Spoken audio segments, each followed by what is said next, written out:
Zach Beaucamp, posting over at the Center for American Progress's blog, Think Progress. One of the principal weapons used by the shooter, I'm reluctant to even put his name out there. You know, these people, his name and face are all over. It's what they want.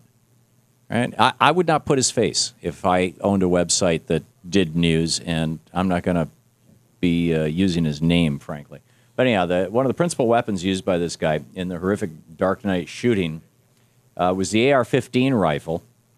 It would have been illegal if the Violent Crime Control and Law Enforcement Act of 1994, which was passed using reconciliation, so it expired at the end of 10 years, if it had been renewed. In other words, the assault weapons ban. Also, the clip he had in it would have been a violation of the law. So it's pretty amazing stuff. In the meantime, Brother Jeff Fard is with us, a.k.a. Brother Jeff, writer, historian, and community organizer, anti-gun activist. BrotherJeff.com, his website. Brother Jeff, welcome to the program.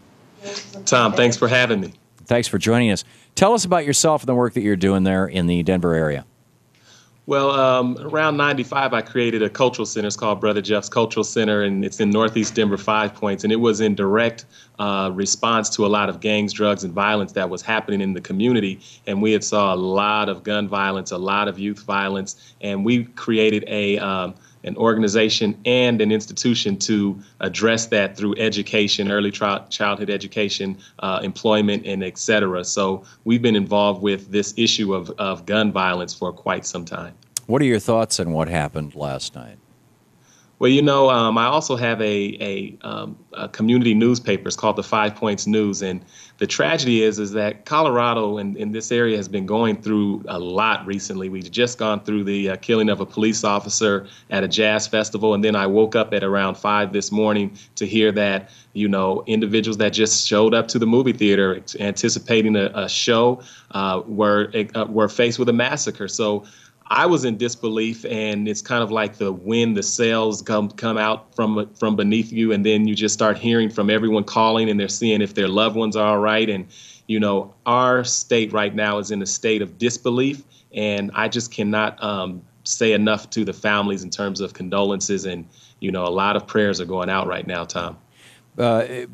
Jeff Fard, Brother Jeff, do you have any sense about whether this finally, I mean, Columbine happened in Colorado, now this. Colorado is a state that historically has not been, or at least the majority of Coloradans have not been fans of things like the assault weapon ban. Do you think that there might be some state legislation that comes out of this? Well, I think, you know, there's something about our structure that seems to bring this stuff to the forefront and make us take a good, hard look at it. Columbine is a perfect example. It put youth violence and guns at the forefront, took it to the congressional level. And let me tell you, Tom, I woke up at, like I said, 5 in the morning. The place where the theater was only about 10 minutes away from my home. So I went over there to see what was going on and saw all of the police and everything being blocked off. But I also went over to the Gateway High School, which was the staging area for those people who were looking for loved ones, because it was just total chaos, people trying to find missing loved ones. And, you know, I can only imagine the despair that was happening in the theater, because if you could listen to the sounds that were coming out of the school, the horror, the trauma, you know, the tears, the shouting, the total despair, it was a scene that I don't even think that the movie that they were going to see could have rivaled. Yeah, yeah. So do you think that there will be, is there an appropriate legal response to this? Well, you know, right now our city and our state is going through that process. It's kind of like disbelief, and then they're going to move into what needs to happen next. I believe that there's going to be a larger national discussion. As you know, the president will be coming back to town. People are going to be wrestling with why did this happen, and they're going to look at the profile of this, the one that was arrested, and they're going to say, well, you know what, educated, PhD seeking individual, could have been any one of us, and so now we can't just limit it to some crazed fringe group. We have to take a deeper look at what's happening around guns, these laws, this access. They're going to start talking about where he got the guns, were they legal, where he got the bulletproof vests, all of this stuff that is so readily accessible. People are going to say, wow, why is this so readily accessible? And what's the need for bulletproof vests? What's the need for, assault weapons, et cetera? And I believe it's going to bring this discussion right to the forefront once again, and it's going to be handled eventually, or it's going to continue to happen. Yeah. Well, I can tell you where he got the guns. He bought them at the Bass Pro Shop and Gander Mountain Guns legally. Wow. And one of them, the AR-15, apparently had a high-capacity clip, which would have been banned by the 1994 legislation, which expired in 2004 and was not renewed by the Bush administration. This, to me, I would think that if nothing else, this is an opportunity for people to say, okay, enough already. We get it that people want to have a handgun to protect themselves, in their home or to carry in their purse or in their car or something like that. But who needs an AR-15 with a 25 clip, round clip?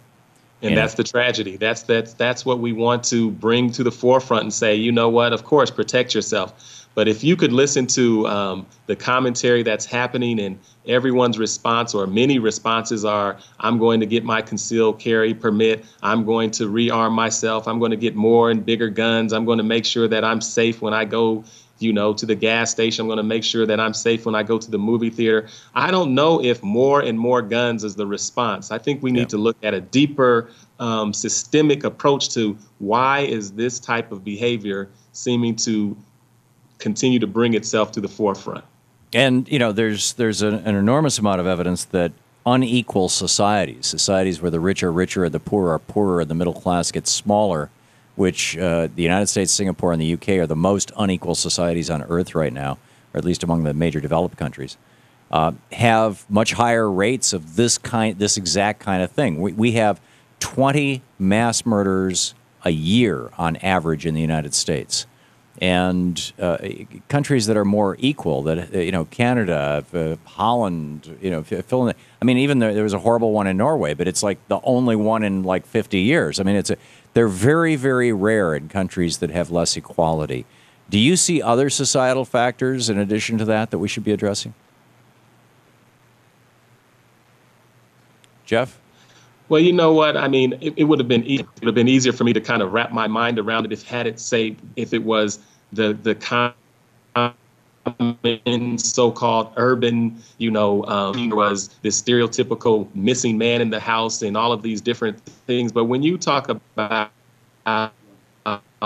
these type of situations that everybody's coming in with a gas mask and, firing and throwing out smoke bombs and doing all of the things that you would see in some kind of an action movie or something that is so far beyond what anybody can imagine, I don't even know how to wrap my mind around this. Yeah. This is essentially a military assault, and I find it incredible. The guys on the right, they're all going, well, this just proves if everybody in the theater had a gun, everything would have been fine. Yeah, bullets flying all over the place. But not only would they have to have a gun, they would have had to have a gas mask because the guy threw these tear gas canisters in and waited for them to explode before he started shooting. And so nobody could even see what was going on. Maybe he did that thinking that somebody in the theater had a gun. And so bottom line is, if you want to extend that NRA logic, everybody, from now on, when you go out, don't just pack your gun, wear a gas mask, carry your night vision goggles, and wear a flak jacket. That's the new America. This is insane. Brother Jeff, thanks for being with us. BrotherJeff.com, the website. I appreciate your dropping by. Thank you, Tom. Thank you, sir.